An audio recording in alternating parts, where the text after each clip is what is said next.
FORA.tv. The world is thinking. And the quickest way to explain this is to remind you of what George Bernard Shaw said about the Golden Rule. The Golden Rule is, do unto others as you would have them do unto you.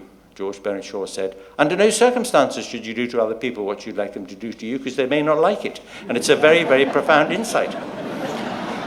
You have to remember that people's tastes differ, people's interests differ.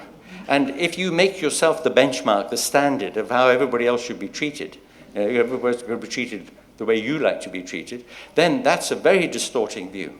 You have to recognize and accept and honor those differences, of course, up to the limit of the harm principle, as John Stuart Mill called it. John Stuart Mill said there should be a great variety of experiments in human living, and people should be given the freedom to develop themselves and their lives in ways that seem good and suitable to them, always remembering that each one of us has the responsibility not to harm others, not to limit other people in their endeavor to do that. That is a bottom line that every one of us must observe. And that means that we must be tolerant. We've got to respect the differences between us and others. And tolerance is very difficult. We all think we're tolerant. It's really because we don't mind. When we do mind, we find it jolly hard to accept what other people do and think. I remember, and some of you will remember, Mrs. Mary Whitehouse. Do you remember her? The only woman in the world who had a television set without an off button, so she had to watch everything, all the nudity and so on that she disapproved of. And because her television didn't have an off button, she wanted the television companies not to put these programs out.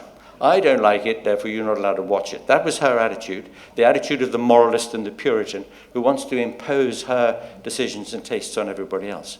And that is utterly wrong, as you can see. That if you respect plurality, diversity, difference between people, you respect their right to the endeavor to create something good for themselves and those they care about.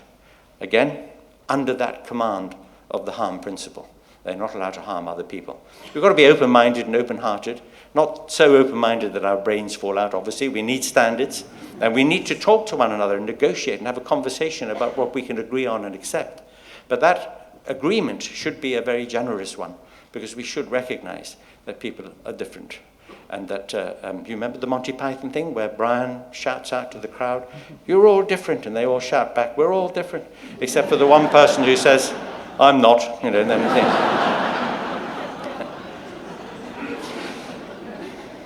in fact, in a way, the gift to us of the 18th century Enlightenment was the final clear clarion call assertion of this fact about our individuality, about the need for rights and civil liberties which would respect that, and at last free people to do this work, the work that Socrates demanded we do, which is to think about the good life.